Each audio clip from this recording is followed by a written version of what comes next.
पाल भाई, ओम शांति। ओम शांति संजय भाई। और कैसे है?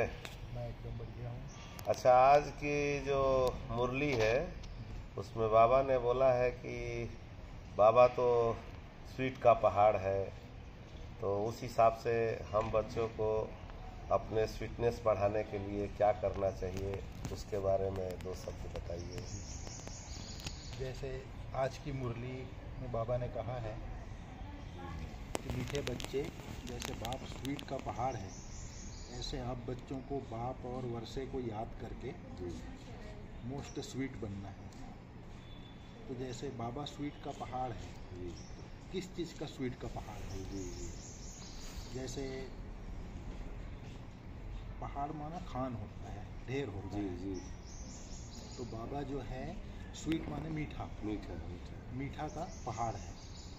तो हम बच्चों को भी वैसा स्वीट बनना है, लेकिन किस चीज़ का है बाबा? अब मीठा तो नहीं होगा जैसे स्थूल मीठा होता है ऐसे।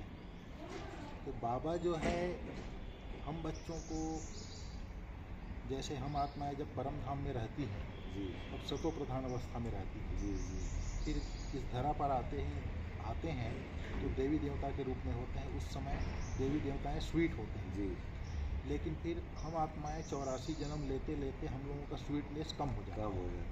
तो ये लास्ट जन्म जो 84वां जन्म होता है, इसमें बाबा आकर के हम बच्चों को फिर से वही स्वीटनेस भरते हैं, अर्थात सतो प्रधान बनाने का काम करते हैं।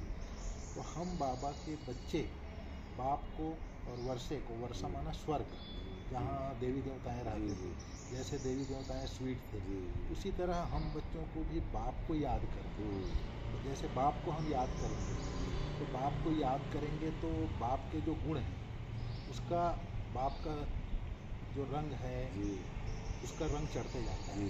जैसे बाबा ज्ञान का सागर है, पवित्रता का सागर है, प्रेम का सागर है, शांति का सागर है, सुख का सागर है, आनंद का सागर है, शक्तियों का सागर है, क्षमा का सागर है, दया का सागर है, रहम का सागर है। तो बाबा जो है सर्व गुणों का सागर है, उसको आज बाबा ने पहाड़ बोला है। तो ऐसे हम बच्चों को, हम लोग तो पहाड़ नहीं बन सकते, लेकिन मोस्ट ज़्यादा से ज़्यादा स्वीट हम लोगों को भी बनना है। तो बाबा कहता है उसी को कि बाप को याद करो और वर्षे को याद करो। वर्षा मीन्स लक्ष्मी नारायण।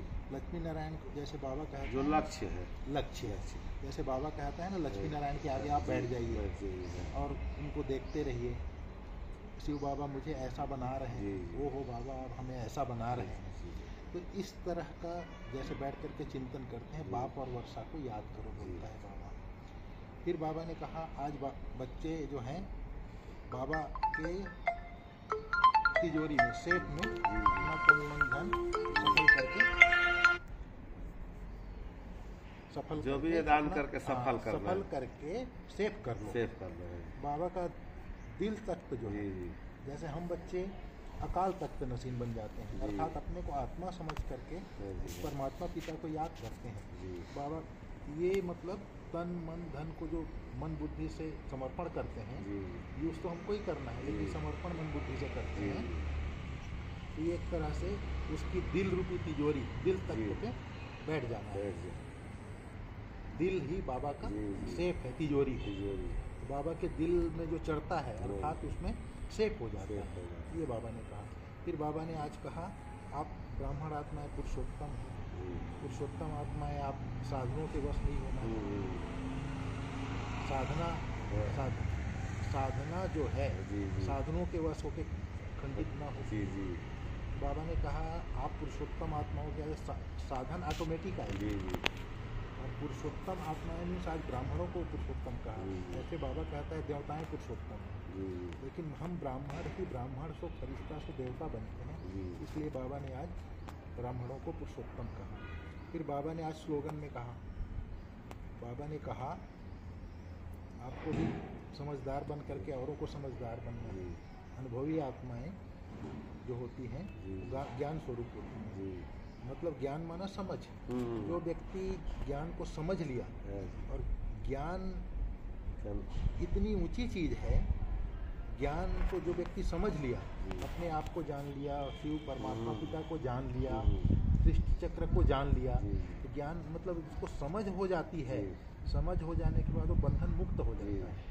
फिर क्या होता है, तो अनुभवी आत्माएं होती हैं ज्ञान को समझने वाली, जी। फिर औरों को बंधन से छुड़ाने के लिए जी। औरों को समझदार बनाती जी। हैं, अर्थात सृष्टि के आदि मध्य अंत का ज्ञान देती हैं। जी। इस तरह से अनुभवी आत्माएं अर्थात समझदार बनना और औरों को समझदार बनाना। तो जैसे बाबा कहता है ना, अभी 3-4 दिन पहले आया था, ज्ञान स्वरूप आत्मा बने, समर्थ व्यर्थ को समर्थ संकल्प बना करके ज्ञान स्वरूप आत्मा बने, ज्ञान सुनने और सुनाने के साथ ज्ञान का स्वरूप बने। ज्ञान स्वरूप का अर्थ है जिसका हर संकल्प, हर बोल, हर कर्म समर्थ हो। मुख्य है संकल्प को समर्थ बना। जिसके संकल्प समर्थ हैं उसके वाणी, कर्म, संबंध, संपर्क सब सहज समर्थ बन जाता है। अर्थात ज्ञान खजाने द्वारा जो है हम सर्व बंधनों से मुक्त हो सकते हैं, व्यर्थ से मुक्त हो सकते हैं। व्यर्थ ही बंधन है। ज्ञान जो है, ज्ञान खजाने द्वारा मुक्ति और जीवन मुक्त अवस्था का अनुभव कर सकते हैं। ज्ञान माना समझ, तो समझ हो जाता है कि मैं एक आत्मा हूँ, मेरा पिता परम पिता परमात्मा है, सभी आत्माएं हम आपस में भाई भाई हैं। तो हमारे जो कर्म हैं, संकल्प हैं, बोल हैं, वो जीवन मुक्त अवस्था में जो होती है, ऐसी स्थिति हमारी हो जाती है। तो आज का मुरली का रीजन ये था संजय भाई। ओम शांति।